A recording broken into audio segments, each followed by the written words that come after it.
Chicago's transportation network is legendary, from the iconic L, looping above the streets, to the endless web of buses and commuter trains fanning out to the suburbs. But even a classic needs a fresh tune-up. How crowded on a scale of 1 to 100? In the morning, I'd say 200. The city is rolling out an ambitious new upgrade designed to handle growing demand, improve reliability, and make it easier than ever to navigate without a car. We're talking faster trains, smoother connections, and a system built for the future.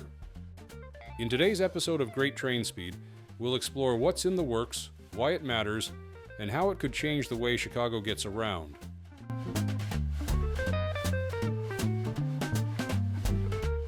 Chicago's always looking for ways to level up its transportation game, and while there are plenty of projects in the works, two have really made a name for themselves with locals: the Red-Purple Bypass Project and the Lawrence to Bryn Mawr Modernization Project. Let's kick things off with the first one, the Red-Purple Bypass Project. While the new track will enable Red Line trains to run faster and more frequently, the primary capacity bottleneck lies just north of Belmont, where rail traffic historically tangled in a daily game of stop and go.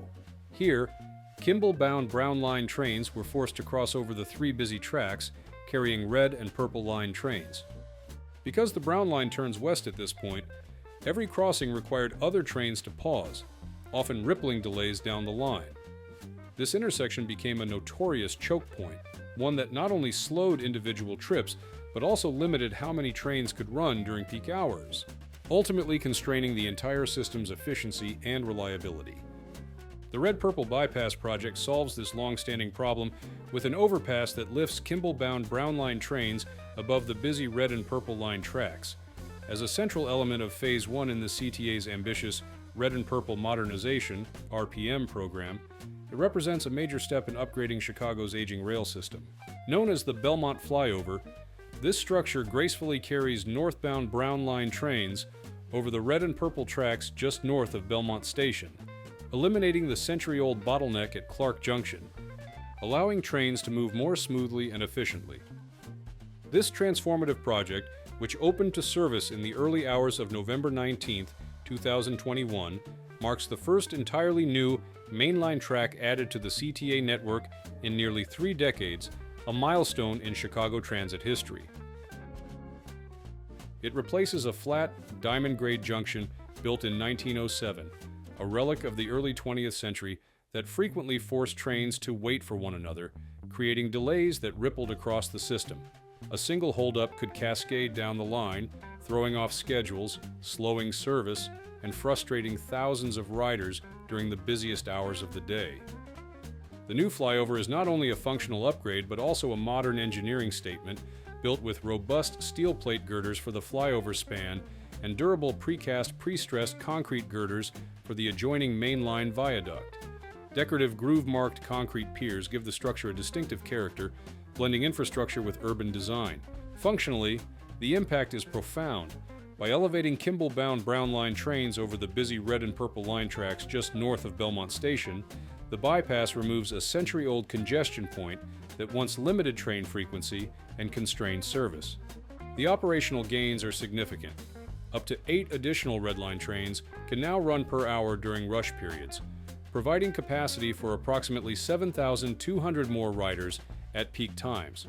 Train speeds through the junction have surged by about 60%, reducing travel times, improving reliability, and saving passengers an estimated 500,000 travel hours each year. Given that the Red Line serves nearly 30% of all CTA rail passengers, these improvements don't just benefit the North Side, they ripple through the entire network, strengthening service citywide and setting a new standard for efficiency and reliability in Chicago transit. Beyond engineering, the project took careful measures to respect the community, requiring the removal of 16 properties, but also preserving history by relocating the century-old Vautravers building approximately 40 feet west.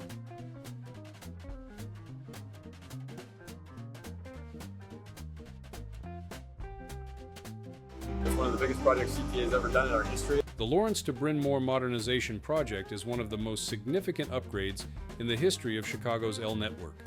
It aims to transform a century-old stretch of the CTA Red Line into a safer, more reliable, and more accessible corridor.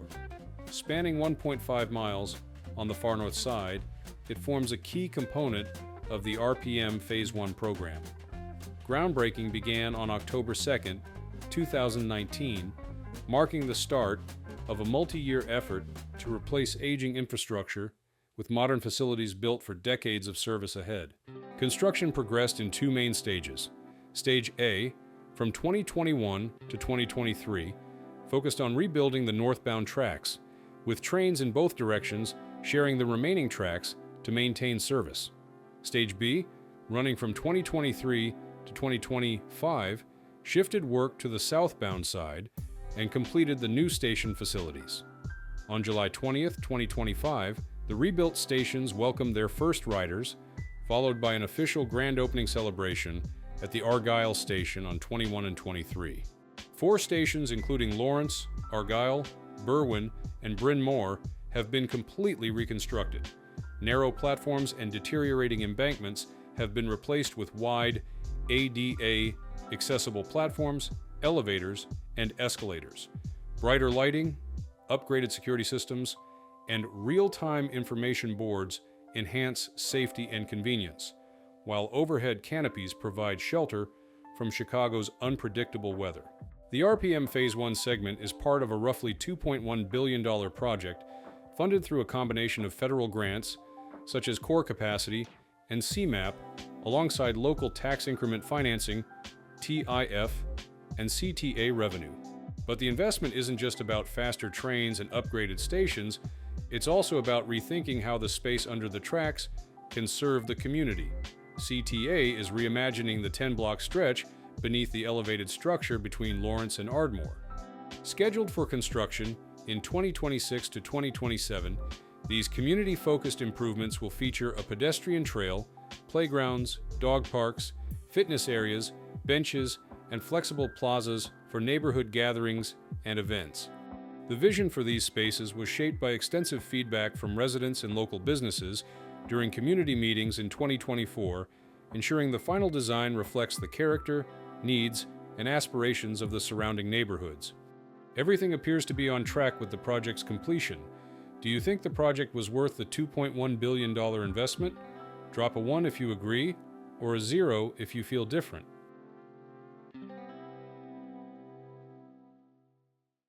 As of now, with major structural milestones in place, the next 3 months will focus on finishing work, street restorations, and preparing the corridor for its final transformation. From August to October 2025, the Lawrence to Bryn Mawr Modernization project will maintain a steady pace of construction and accompanying street impacts as crews work toward delivering the final pieces of the CTA's Red and Purple Modernization Phase 1. This period marks a critical transition from heavy infrastructure work to detailed finishing and restoration, ensuring the corridor is ready for full service in 2025. In August, efforts concentrate on dismantling the temporary Argyle and Bryn Mawr station platforms and completing final track work, key steps in shifting rail operations to their permanent configuration. September marks a shift toward the last phases of track construction, featuring 1 weekend of overnight work to expedite progress. Winona Street remains closed, while sidewalk improvements extend along Catalpa Avenue. Public way restoration continues with crews balancing structural completion with neighborhood accessibility. By October, the focus narrows to public way restoration, sewer reconstruction, and punch list activities throughout the project area. Work remains concentrated on weekdays and Saturdays, with targeted closures allowing crews to finalize details, ensure safety, and prepare all systems for long-term operation. This sustained effort over the 3-month period not only marks the physical completion of major infrastructure, but also sets the stage for a smoother, more efficient Red Line service for decades to come. And that's where today's journey ends. Thanks for riding with us.